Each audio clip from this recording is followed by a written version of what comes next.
Why has the feminine become so distorted? What is the root of the Dark Mother archetype? Why has the sacred feminine been hijacked? And what are the sacred powers underlying these archetypes? We're going to dive into these Dark Mother archetypes and what has happened with the distortion, inversion, suppression, and hijacking of the true sacred feminine, and why these codes are being resurrected and restored now, and why this is so important. So, in this episode, this is going to be a follow-up of the Dark Mother episode that I did previously, and we're going to go a little deeper into the Dark Mother archetypes, the inversion of the creation codes, the Black Widow, the lunar matrices. We're going to look at this in a little bit more depth for the purpose of illuminating the shadows so that we can alchemize them and restore the Holy Mother Sophia, because this is really so important for us at this time, at this critical time in this mass awakening of humanity, for us to remember to literally put the pieces back together of higher truth and of the organic creation codes and essences. So we're reclaiming the truth and the power of the divine feminine for the return of the Holy Mother and her pure rose grail lineages. This is going to shift the trajectory of the planet if we actually truly embrace it. And this is what will restore our planet and humanity, restore our hearts, liberate us from the enslavement, from the mind control. And it's the suppression of the feminine itself that has caused so much of the chaos and the distortion in humanity, all of the pain and the wounding that has created the mess that we're in. So yes, this is really important to talk about from the perspective of restoration, because this is what we came here to do. So if you're resonating, welcome or welcome back to the Heart of Truth podcast. And yes, we're going to dive deep into the heart of truth of what really happened to the feminine, why she was hijacked, what the Sophia really is, and what about these archetypes of the spider, the Black Widow, the serpent, the dragons, all of these archetypes that have been seen as demonic, that have been cast as demonic. Is there something pure underlying them, yes or no? So we're going to look at this, and I'm recording this just after those interesting crop circles were found in the UK of the spider. And then the one that followed immediately was the double crescent moon with the pentagram in the center. So a lot of dark feminine coding, lunar goddess coding coming through those images. But is it all dark? So we're going to look into these particular archetypes, the fall of the Sophia and the origins of the fallen goddess and the destruction of Tiamat herself. So really, again, getting to the roots of the Dark Mother inversion. So this is such a big and broad topic. I'm not going to be able to touch on every detail of every aspect of what we're touching on in this episode. And I may actually create shorter videos for my YouTube channel on each of these different archetypes. But what I'm endeavoring to do with this episode is to begin to broaden the conversation and paint the picture of what happened with the fall of Sophia, with basically the insertion of the Dark Mother. How did that happen? So the original feminine consciousness was truly about embodied inner gnosis. So Sophia is the embodiment of wisdom itself. And when we look at the word philosophy, philosophia, this is where the wisdom is really held. It's held within the feminine. So what happened when they removed the feminine from these patriarchal religions? Well, they severed our connection with divine wisdom itself, is one way that I have been feeling into it. And so look at all of the distortions in our world at this point.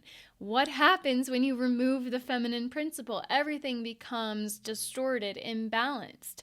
Nothing is in its pure form anymore. The desecration of the mother, the hijacking, the pillaging of the feminine principle is what has led us to this collective chaos, this situation of destruction and inequality, vast inequality, and where so many are siphoning off of the population, off of the greater population, and so many are suffering. So how can we restore humanity? How can we restore the earth, Mother Earth herself? How can we liberate her from this dark feminine consciousness as well? Not just her, but us, our hearts, our consciousnesses, the collective consciousness. How can we restore ourselves as within, so without, to restore the collective? So the mother holds the codes of creation and the wisdom that sources it. So this is why it's so important to really understand the role of the feminine in her pure form as we dive into this, because this is what has become hijacked. So this is why she is so powerful, so potent, and it is so important for us to reclaim the feminine, to restore the feminine, to resurrect the feminine herself. So there have been splits in the mother consciousness is one way to look at it. And then the daughter of the mother, of the divine mother that births all of creation, we can see Sophia as the daughter of the mother, where Christ is the son of the father. And the Christ Sophia come together to bring us in communion with God. It's when we unite the Christ and the Sophia, the masculine and the feminine principles of creation, of the Creator, that we become one with God. So when we restore the feminine principle, it allows us to restore our connection with God, with Creator, with Source itself, divine Source. So we can see Earth as an emanation of the Sophia herself, and as the creatrix of her divine wisdom, divine intelligence. The mother was basically hijacked and removed from her core, and you can't leave a vacuum. So what did they replace the mother with? The divine mother. They replaced her with the dark mother. So this is essentially what happened with the inversion and the fall of Earth, the fall of consciousness, is they removed the mother principle. So this is what has created so much of the chaos and distortion on the planet. And now we're going to get into some of the archetypes. So the serpent itself made its appearance in this story of Eden and Adam and Eve, and of course, who was quote unquote responsible for the fall of humanity's consciousness? It was Eve. It was the female. It was the feminine. It was the woman who was supposedly responsible. And we're not even going to get into potential distortions in that story, but looking at the serpent itself and what it represented. So, of course, many people perceive the serpent to be evil, but what is the true original essence of the serpent itself? So, like the spider, like a lot of the other dark archetypes, the serpent is a very ancient and multi-layered archetype. So, it has been weaponized at this point in time. Its original essence was more pure and organic and sacred. So it was not inherently distorted. It is an aspect of creation itself.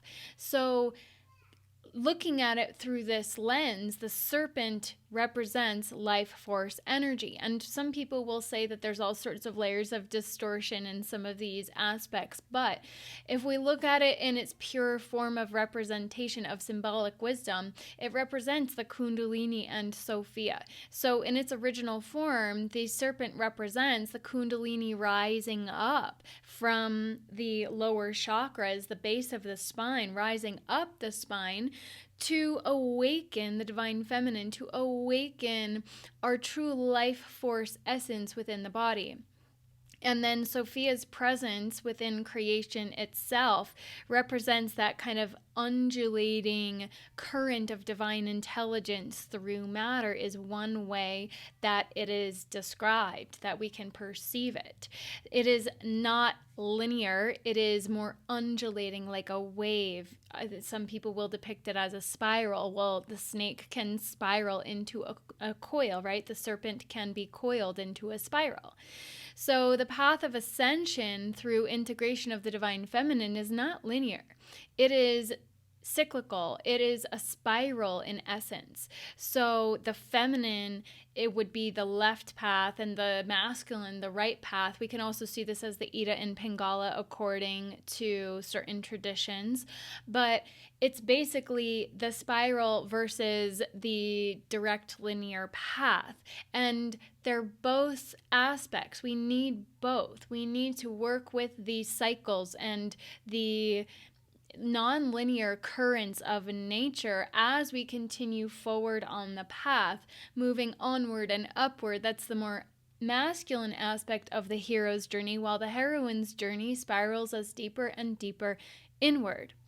And so it's the merging of the two that helps us to fully blossom into our whole essence. And so the feminine, as represented by the serpent, isn't inherently evil. It isn't inherently bad.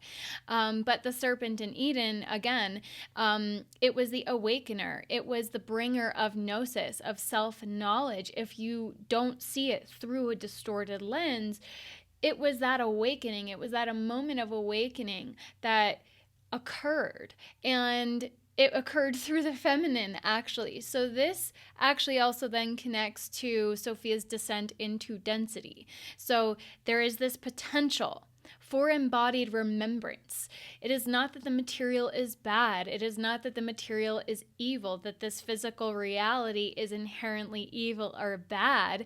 It's not so much a fall in the sense of being bad or impure. It's a descent into density for the possibility to experience embodied remembrance of our divinity, to experience it in this physical form. So this is a tall order, and this is why the human body is a divine biology that allows this to happen. The structure of the spine and the particular glands in our brain, the pituitary and the pineal glands, the fluids move up, and it activates that remembrance and that activation of our higher consciousness, of our connection with divinity. And so this is the path that we are on, the journey that we embarked on when we chose to fall from source, to fall, quote unquote. We chose to descend into density, to have this experience. And so this isn't to say that there is not evil. Of course, there is darkness in the world, and that is part of the experience of the duality and the polarity of the physicality. And this is what we're here to transcend and integrate, to learn the lessons that come from this embodied experience. And some will say, which I kind of agree with, that the experiment went a little too far, because there was the inversion and the hijack. But the serpent itself doesn't necessarily represent the original fall of consciousness.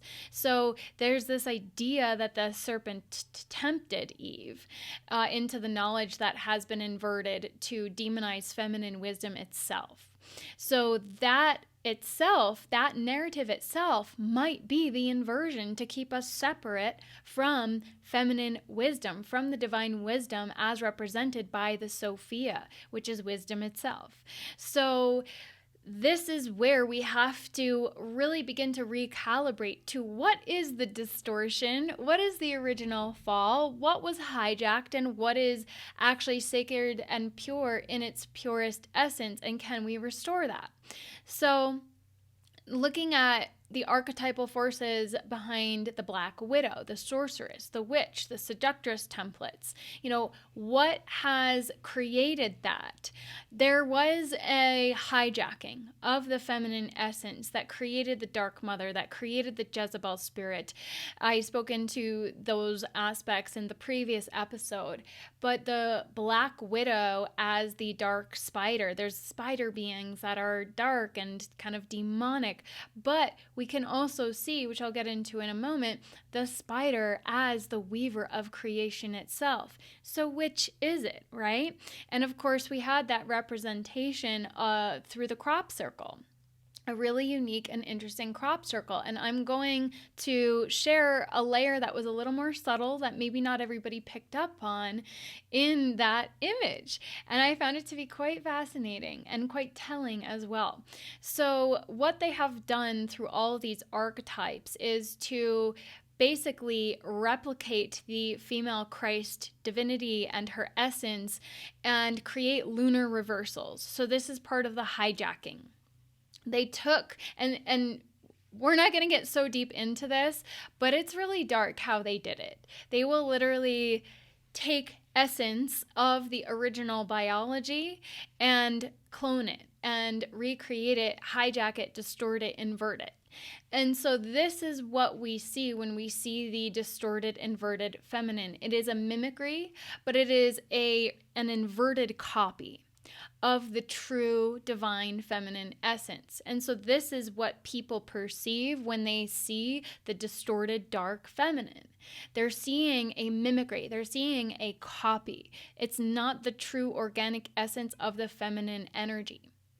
So they exploit and steal the divine feminine attributes that exist within the solar feminine consciousness, within the solar Mary template is one way to look at it.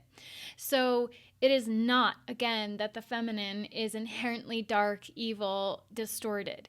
It is that she was hijacked. Her solar essence became hijacked and became inverted into the lunar distortions, a more shadowy aspect of her, the hidden mysteries of the feminine. And we can see this from multiple different lenses. We can see it as a protective force that had to occur. Women had to worship the moon in, the shroud of darkness so they wouldn't be found. We can see it through that lens as well. We had to work with what we had at the time that the consciousness was existing and that the fall of consciousness took over, that the patriarchy took over. So women have done their best, and many who, have been participating in the lunar cycles and the lunar consciousness, they weren't doing it from a dark perspective. They had to protect themselves. This was the only way. And then, of course, our cycles became linked to the moon itself, which many see as a distortion as well, to keep us linked to the moon, which is in itself perhaps a hijacked distortion. So this is what we're here to really bring light to illuminate. How do we exit this matrix reality that has hijacked our consciousness? How do we extract ourselves? How do we liberate ourselves from these hijackings of the original organic codes? So we're going to look now briefly at the distortion of the dragon. So a lot of the fallen Grail queens and inverted bloodlines have created this dragon as demonic, dragon as a monster. So the dragon is not necessarily dark or demonic in its pure essence. So it originally symbolizes divine creation, cosmic wisdom again. It's powerful, it's potent in its pure essence. The dragon consciousness holds the codes of creation itself.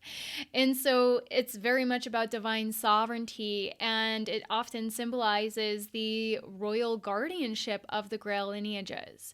So when you look back at the symbols and emblems connected with certain king lines and royal bloodlines, some of them had the dragon in there.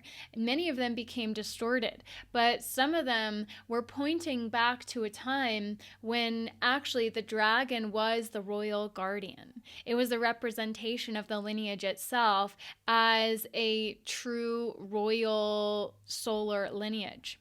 So in its pure form, the Dragon Queen holds the codes of the Earth's womb gates. So a lot of people will talk about the ley lines of Earth being dragon lines.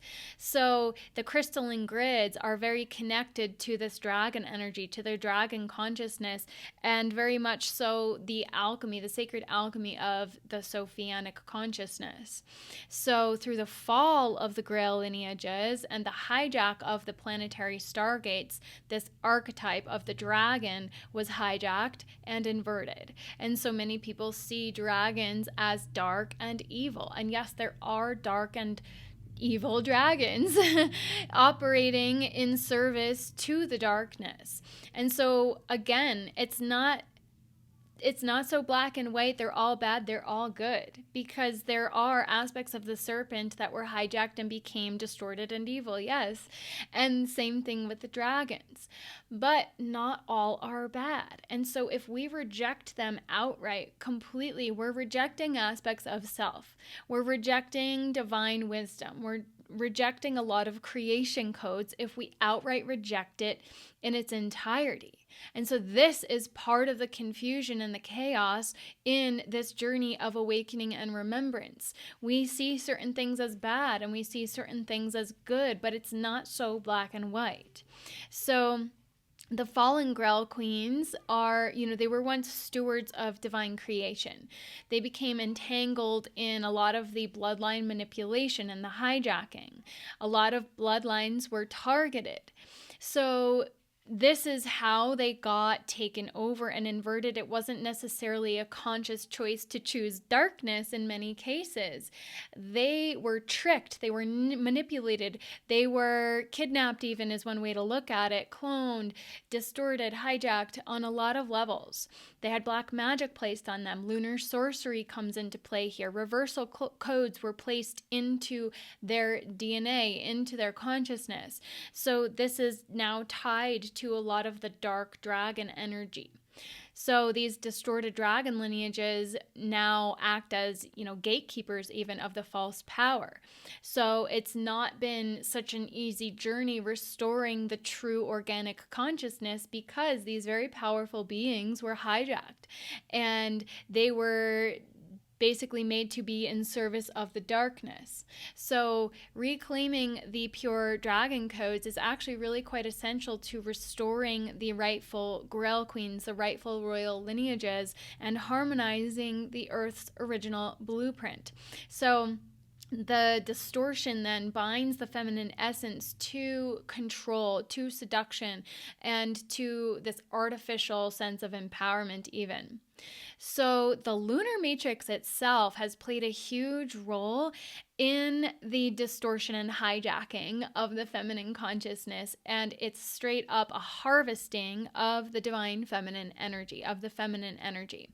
So it's perpetuating a lot of confusion around empowerment as well, and keeping a lot of people in these grids of manipulation, of distorted, hijacked consciousness, and they have no idea. Many women engage in moon circles and believe that they're reclaiming their power and their connection with divinity, and I do believe very much so that it is a step on the path of awakening for so many women, because it helps us to reconnect with our cycles, with our body, which we have become so disconnected from. And so it is a step on the journey. But then to shed that lunar consciousness and to step away from the lunar matrix is the next step for those on this path of the solar feminine. Everybody has free will and free choice, but there are certain of us that came with particular codes, with particular templates, with a particular mission. and staying in that lunar matrix is not part of that mission. So there are lunar female demonic forces that have been surfacing at this time as well on the planet to keep people hijacked, to keep them distorted. And it's created a lot of these darker feminine energies, like, the succubus and the AI demons and she demons. But then we look at the dark witches, the black widow energies, literal spider beings that a lot of people will see in the astral and such. So there's a lot of dark feline energy, and not all black cats are bad. I'm not saying that, but it's one of the hijacked inversions and distortions. A lot of it can come through that black cat energy as well. So then we have Black Lilith and the Akamoth. I don't know if I'm pronouncing that correctly, but the really dark beings that have been birthed through the dark feminine consciousness. So we're getting into some pretty dark stuff there, and I'm not going to, again, be able to cover everything in this episode, but just to, again, paint that picture of how the feminine became hijacked and how that dark feminine archetype has been perpetuated and how it has been demonized and how the feminine has held a lot of shame. This has created a lot of shame and separation within the feminine. So the role of the feminines now, those embodied in feminine form or holding more of the divine feminine essence, our job is to reclaim those aspects of self that we rejected out of shame, out of pain, out of guilt. Because in other lifetimes, we may have been operating in that fallen consciousness, whether we, were forced into it or we actively chose it for one reason or another. Most of us have had fallen lifetimes. And so we're here to integrate and restore the shadow aspects of self and to reclaim the aspects of self that have been trapped in those fallen timelines, in those phantom matrices even. So we're here to restore it all through our own consciousness, through our own being. And that means retrieving aspects of self that have been trapped through trauma, but also in the shadow realms. So we are healing essentially the original separation wound, the original wound of the separation from source, from God. So this has created that fragmentation of the Holy Mother principle that we are now restoring.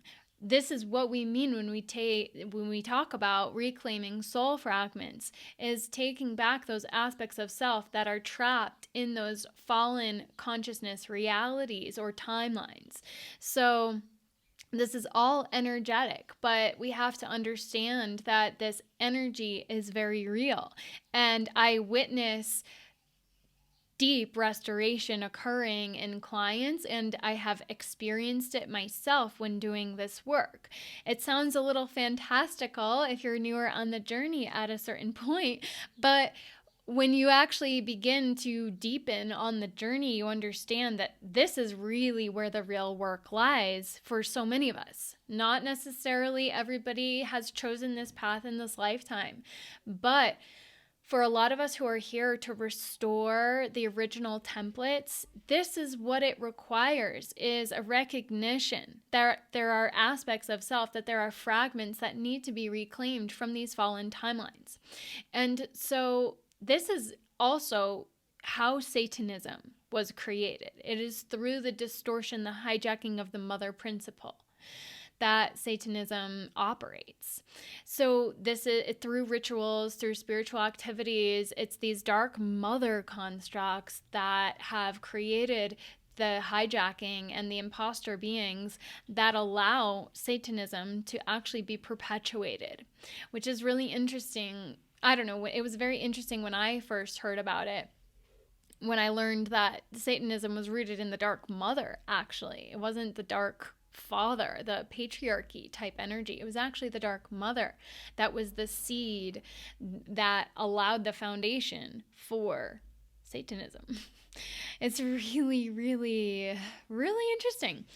But how did we even get here? So there is a storyline, and take take all of this with a grain of salt and allow it to integrate into your own consciousness and feel what resonates. And maybe some of it's a little triggering, and maybe some of it you're just like, no, I don't really buy that. And that's totally fine. But there is this narrative about Tiamat's destruction from another evolution cycle that has caused this fallen consciousness. The fallen goddesses were created through the destruction of Tiamat and her fragmentation. So Tiamat was a planet that is many see as the sister or the twin of Tara, which is the higher expression of Gaia, of Mother Earth. So Tiamat was in another, we can even just say another universal reality, but it was her reflection. And she was destroyed, and her destruction created fragmentation of the feminine, which allowed for this enslavement of the female consciousness, this abuse of the feminine to occur.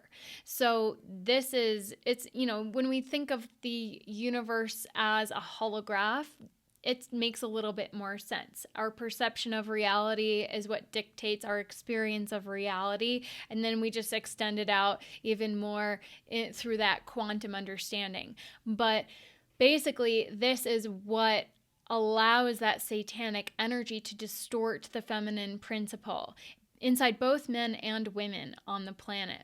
So basically that explosion of the planet created a phantom energy that created phantom consciousness that will power up the reversal female archetypes.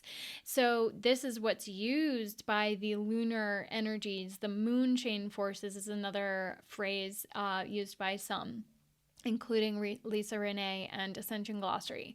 So this is what essentially creates the mind control programs. So the Princess Code is one example of these mind control programs. So it's basically the feminine disempowered and seeking a savior in simple terms, right? That fairy tale consciousness. Are there pure aspects of these fairy tales that help us come into remembrance of the divine feminine? I do believe so, but I also believe that there are some distortions in the fairy tales themselves and the archetypes that they perpetuate into the consciousness of young girls. And so why has that happened? Why has that been perpetuated? Why does Disney World exist as like the epitome of a little girl's dream, right? I'm speaking about myself here too. I love all those princess movies to this day. And I've actually been really looking at them through a more critical lens, but also what is the pure lesson that we learn from each of these stories, the archetypes that they represent, and what are the distortions as well. So Tiamat then represents the collective consciousness of the dark goddess that was fragmented, wounded, trapped, and enslaved, right? And eventually abused and traumatized. So that was then it's the wounds and the traumas that the dark consciousness can seep in, right? That can have us operating in a way that's not in divine alignment, right? We see this from the human perspective. Well, what is the origin of that way of operating in humanity? How do people start to operate in those ways? Well, it is this destruction of Tiamat and her hijacking, her fallen aspects from the pain and the wounding and the trauma that those satanic energies basically embedded into consciousness by taking over her fragments. I hope that makes sense. So a lot of the Christos Sophia divine essence essentially became trapped in the Phantom Matrix. And so everything now, all the feminine exists outside of the house of God is one way to look at it. So the Christos Sophia was split in and fragmented into many negative forms of itself, hijacked. And it was the capturing of these aspects that allowed the creation of Satanism and Luciferianism.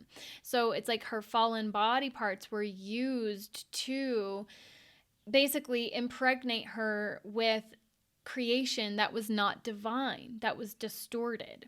So it's like creation of monsters, if you will, is how that happened.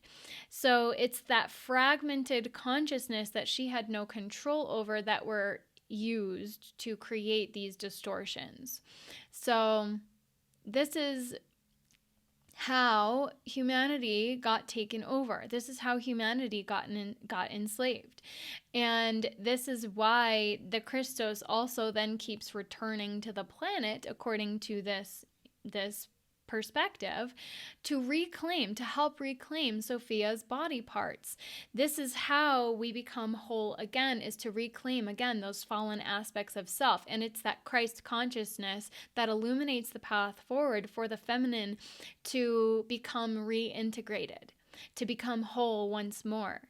So this is how it looks from an energetic perspective as well. We open up to the consciousness of the Christ frequency, and we remember our worthiness, our wholeness, our purity and innocence, and we reclaim those aspects of self that have gotten trapped in the pain, the shame, the wounding, the trauma, those timelines that the feminine was hijacked, that she was taken over and distorted.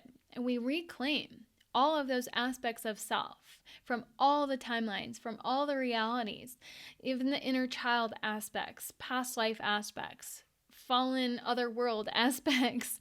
And we go into all these little nooks and crannies and reclaim. So it is a task for some of us. Not all of us are necessarily going to go into the nitty-gritty layers of all of this in this lifetime, but a lot of us incarnated for this exact mission, for this exact job.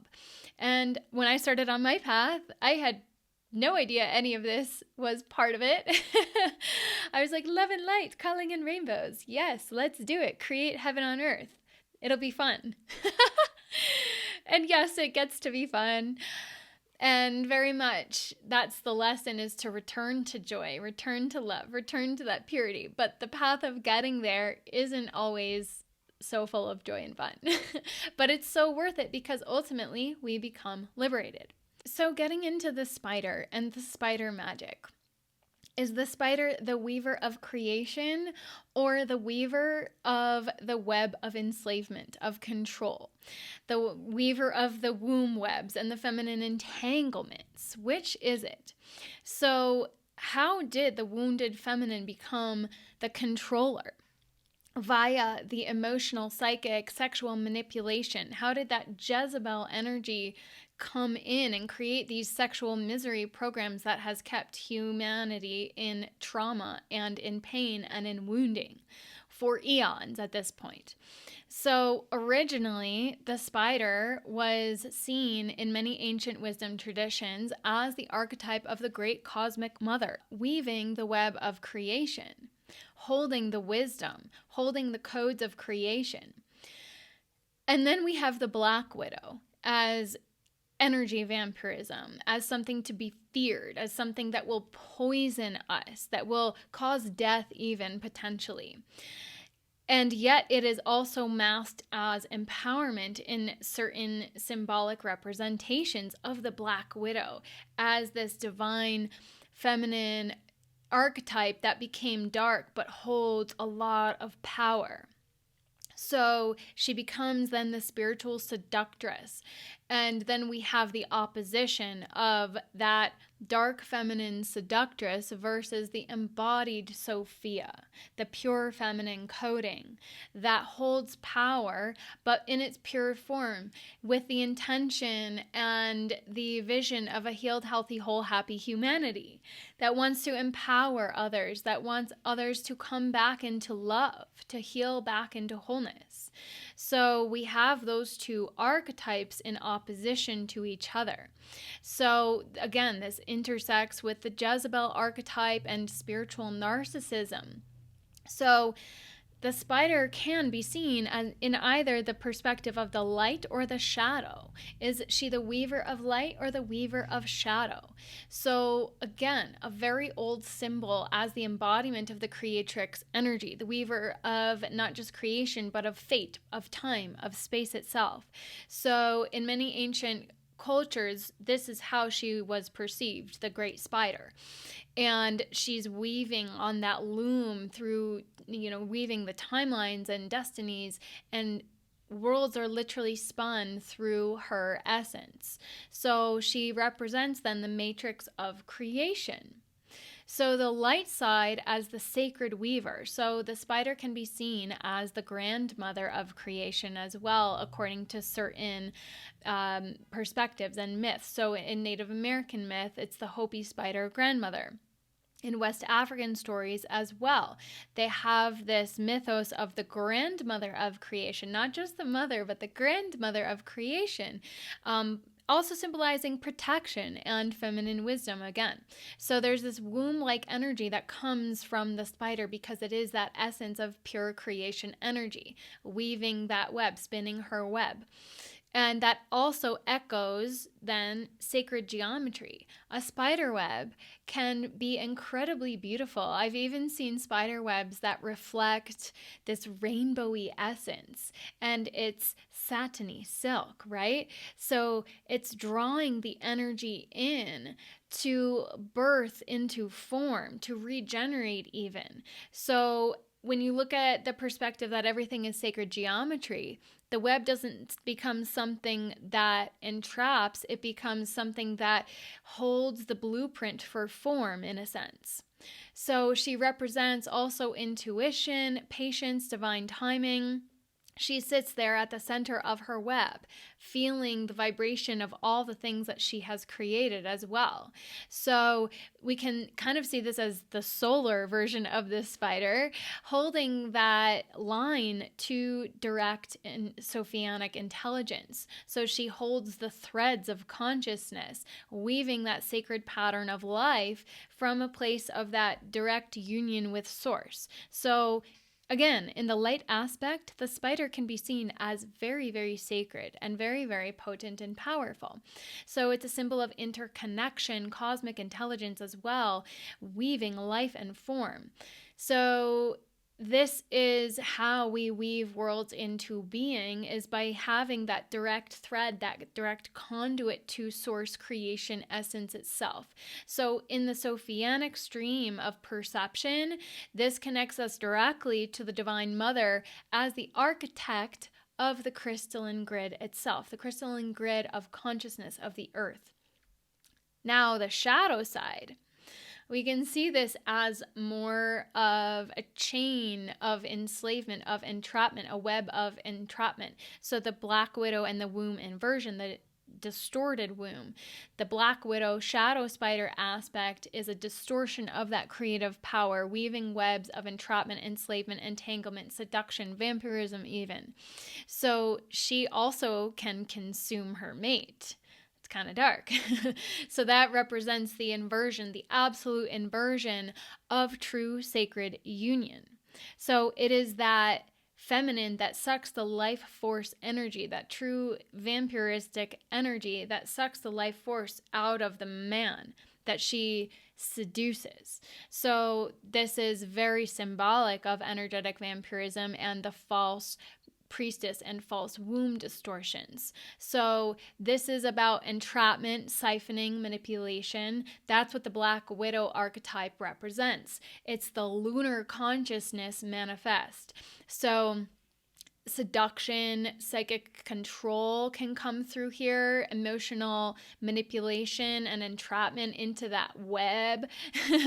So this is seen not just in relationships, but also in sisterhood circles that have become inverted by the distorted feminine consciousness, the distorted priestess lineages. So this is a perversion of womb power. It's a perversion of that pure creation essence, and it creates these control structures.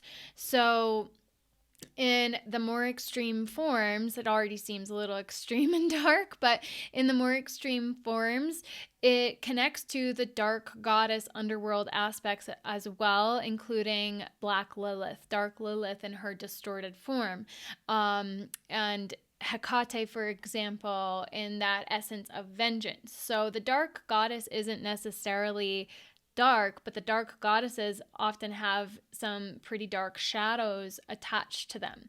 And so that constitutes the distortion and inversion of the feminine consciousness. So now, looking at the crop circle, we have the spider that just showed up last week. We have the spider that some people were seeing in her light form, and some people were seeing as dark and distorted and carrying a shadow energy. So which is it? Was it dark or was it light? So from, symbolically, from the light perspective, it could symbolize the return of the weaver, the return of the feminine creation codes, the reclamation of the feminine creation codes. But it could also be, the shadow side, a warning of false weavers, of manipulated timelines, spinning deceptive webs in the spiritual world as well as the world itself, the greater collective, keeping people entrapped and enslaved in this web of distorted fallen consciousness. So I feel that this is actually preparing us and showing us where our consciousness is at right now. So are we focused on the inverted matrices, or are we focused on the organic streams of consciousness that we're restoring, that we're anchoring in? So if you look closely at the image, there are plenty of images out there, but maybe, I actually put one on the thumbnail of this image. I removed the background, but it's that spider. So there is this faint sacred geometry if you look more closely. And it's creating a circle. So the way that the arms of the spider, the legs of the spider are positioned, they're all reaching up and over. And when you look closely, it's completely perfectly mapped onto this sacred geometry underlying the spider itself. And if you're familiar with the flower of life, you will recognize this as the eternal flower of life, the eternal lotus of life, as some call it, versus the daisy of death that most people associate with the flower of life. The daisy of death represents a contained form versus the eternal flower of life as this open form of creation. And it's not the daisy of death that's depicted under the spider. It's the eternal flower of life that we see is completely mapped onto her legs. So to me, I'm taking that as the higher perspective of the spider being the weaver of creation, the restoration of the feminine consciousness, the return of the sacred weaver. And so I guess you can feel into it for yourself, but I'm choosing to view it through that lens at this point in time, because we are creating our reality, and there are multiple realities occurring simultaneously in our different dimensions. So getting into now the lunar feminine, because I will speak into the other crop circle, which did that represent? So essentially, the entire war over consciousness in our time matrix, on our earth, in our reality, is between the lunar consciousness, which is basically represented by finite, parasitic forms of consciousness, of life, and solar consciousness, eternal light forms. So that maps on directly to the eternal flower of life versus the daisy of death. But that's basically a really good symbolic representation of what I mean by finite versus eternal. It's enclosed, it's entrapped, versus having the possibility to weave eternal creation. So the lunar represents the finite, and the solar represents the eternal. So the true divinity of the angelic human form is solar consciousness at its core. The solar feminine Christ is the hierogamic partner to the solar masculine Christ. So as this ascension cycle continues forth, those of us who are here to restore the true organic codes, we really are being called to shed the lunar feminine. And so everybody's on their own path. But in order to actually transform our sacral energy centers that are running, so again, the womb has been targeted and hijacked. And this is why our cycles are linked to the moon. We're running lunar energy, lunar force energy. We've got to shed the lunar in order to return to the solar, to embody our highest divine spiritual expression. And there are many women out there whose cycles are no longer linked to the moon. It happened organically as they walked on this path, as they shed the lunar consciousness. And it's possible.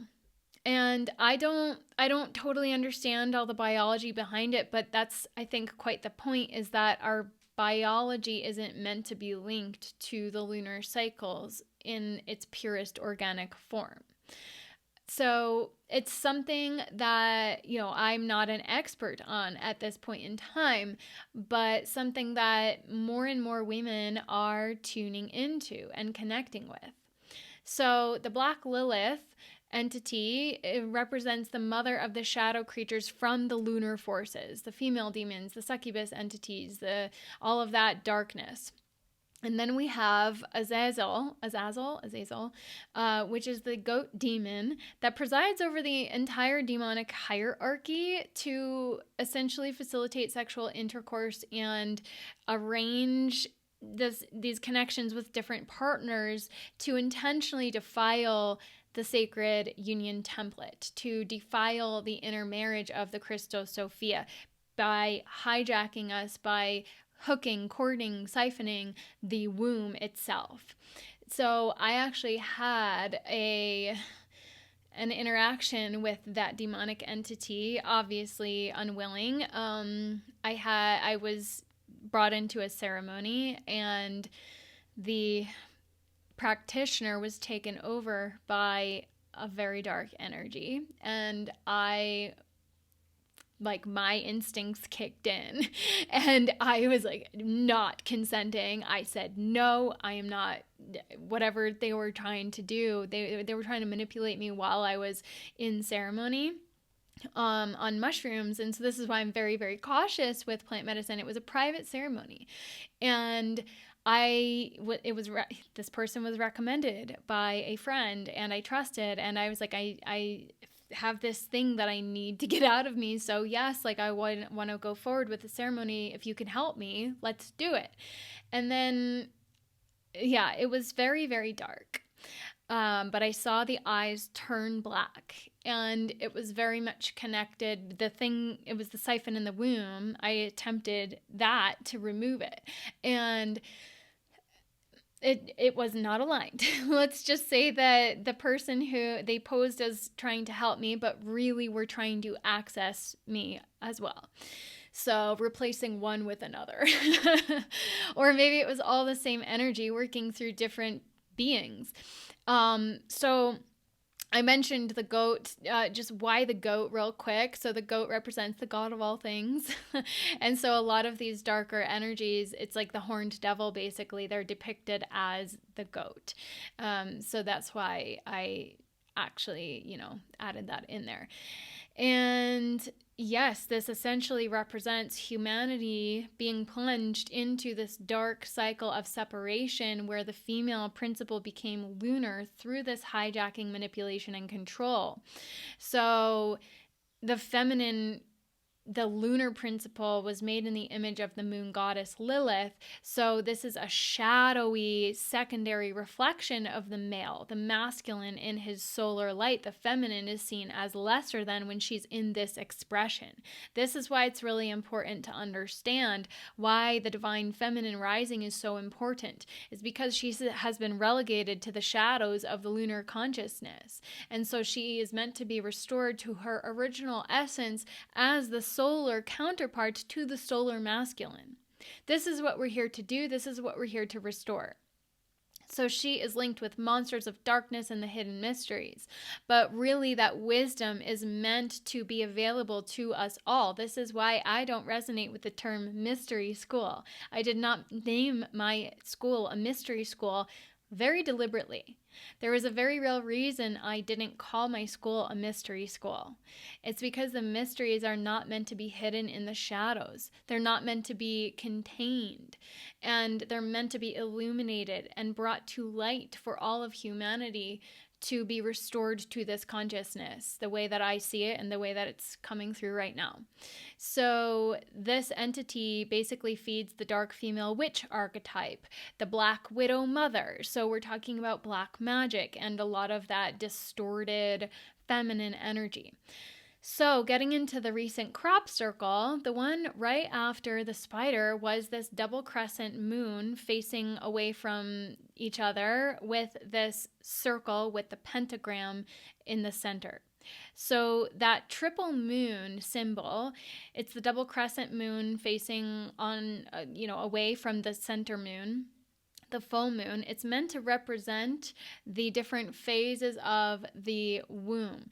So it looks like the duality of the feminine, the waxing and the waning, but also in the inner and the outer womb. So it's like this receptivity and mystery energy coming through. And we also do see it in the High Priestess card and in the tarot.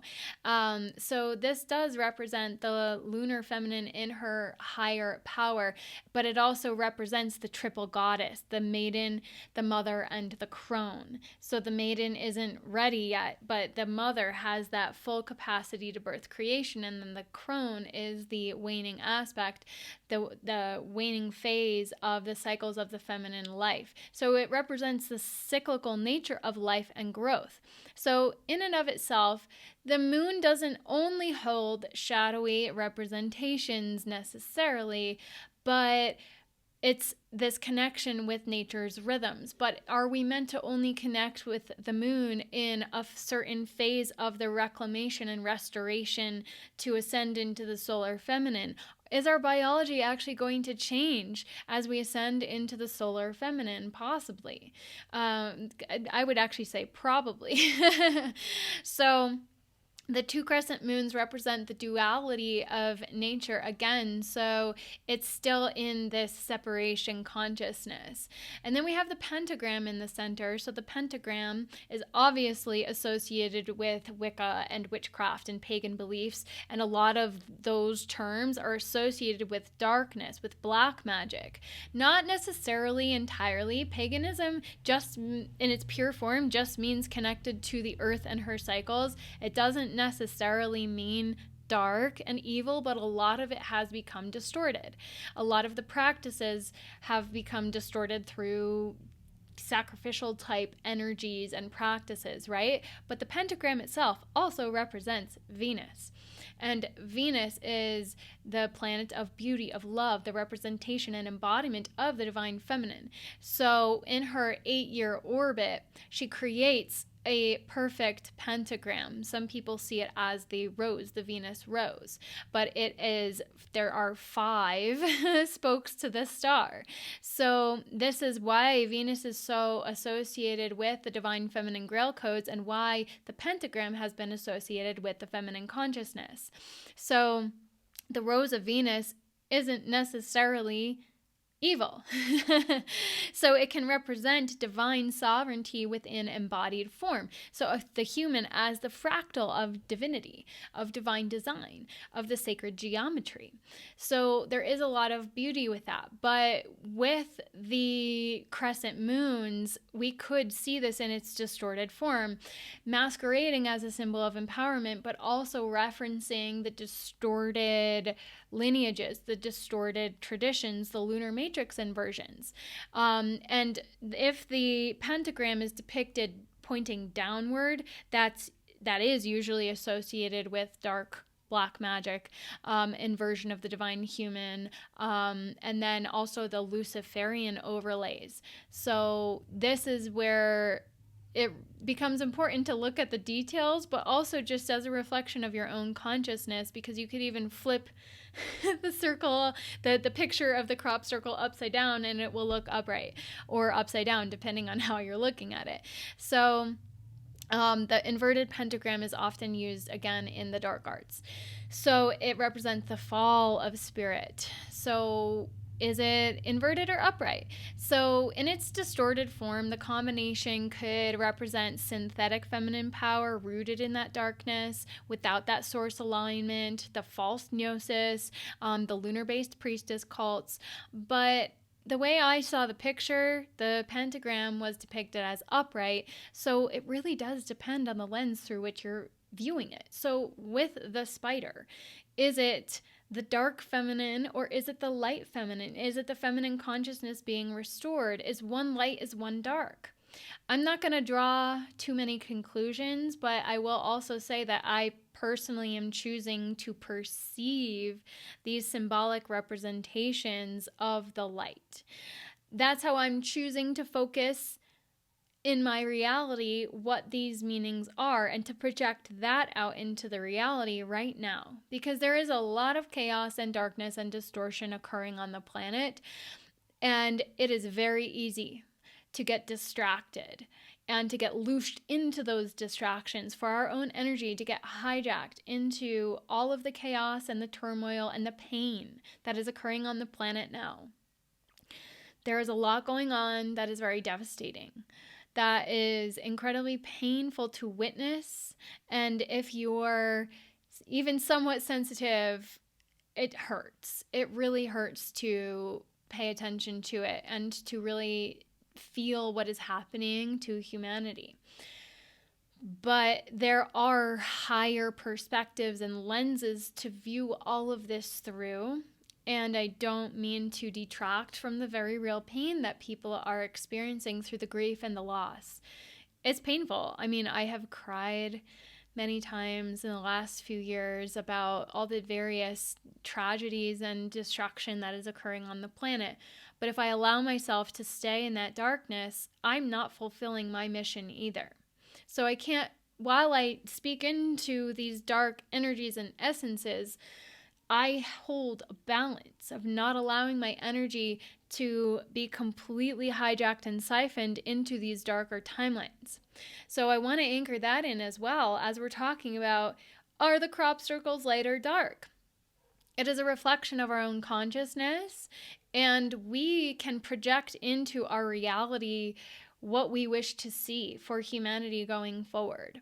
So what I see is the return of the Sophia stream. This is what I'm working to anchor in myself. Sophia as the living intelligence of divine wisdom in her pure form. So we can look at the Blue Rose lineage also of the Magdalene consciousness and the rise of the womb oracles as part of this restoration of the feminine. The return of the Holy Mother is underway right now. So the real reason the feminine mystery traditions were distorted, hijacked, suppressed was because it holds so much power. The feminine essence holds so much wisdom and the pure essence of the codes of creation. So the Magdalene can be seen as a template restorer. Not everybody connects with the Magdalene because she has been kind of diluted even at this point, hijacked, distorted on many levels, and now diluted because everybody is, wanting to walk the path of the Magdalene. And I experienced a little bit of a trauma with Magdalene myself because of the pilgrimage that I was told I needed to go on a few years ago with a particular individual who used that whole lineage to hijack my codes when I stepped on land. She told me that she was part of this lineage, and really it was just a ruse to get me to activate particular coding, and then it could be hijacked more fully. And I suppose I felt a little bit betrayed. I rejected everything to do with the Magdalene because I associated this dark lunar priestess energy with the Magdalene then, because it was coming through her. This whole idea to go on that pilgrimage was coming through her. And so I rejected. And, I kind of had this, I didn't completely reject Mary Magdalene, but I also was feeling very reticent to connect deeply with the Magdalene because I'm like, what if it's all hijacked? What if it's all distorted? But recently I experienced a restoration and a reconciliation, if you will, with the Magdalene, with Mary Magdalene and her consciousness and the lineage that she represents. And it was through the blue rose stream, actually. So this is what I have been really connecting with: blue as the essence of the Divine Mother, the Sophianic essence, the emerald, the sapphires, the white diamonds, the aquiline essence.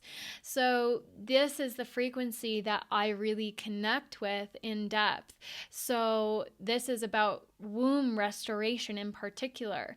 And it's those essences that come through in the one-on-one womb sessions that I have been doing, and they're very powerful. So I'm very grateful to be back in alignment with the true Magdalene consciousness, frequency, wisdom, and anchoring in the true Mother Arc energies. So this is what prepares us for that deeper embodiment work, is clearing out the womb in particular of all of the distortions and the hijacked codes. So these crop circles, the way that I have been connecting with them, they're really speaking to symbols that our own souls contain, especially the spider with the flower, the eternal flower of life. So just like all of the archetypes that I spoke into, and there are more, there is truth and deception contained within all of the archetypes. So it's the cosmic mother versus the black widow. It's the lunar consciousness versus that sovereignty and reclamation energy that can come through connecting with the cycles and the cycles of Venus even. So what is being shown is one question, but the deeper question to ask is, what is the frequency that it carries? So this is really what we're being guided into, is into deeper discernment and sovereignty through reclamation of our own consciousness.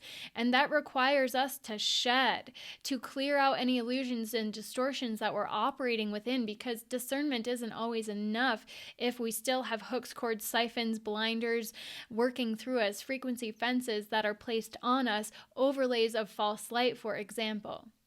So this is why it's very important to understand these different archetypes and both the shadow and the light aspects, so we don't fully reject it, but that we reclaim the true organic essence and then shed the illusions and distortions of the hijacked essence of the true coding.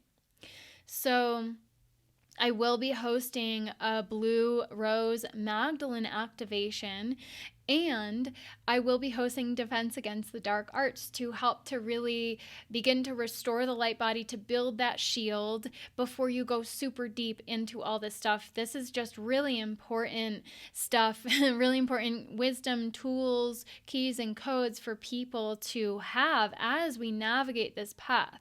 Because yes, the darkness is losing its grip, but it's not over.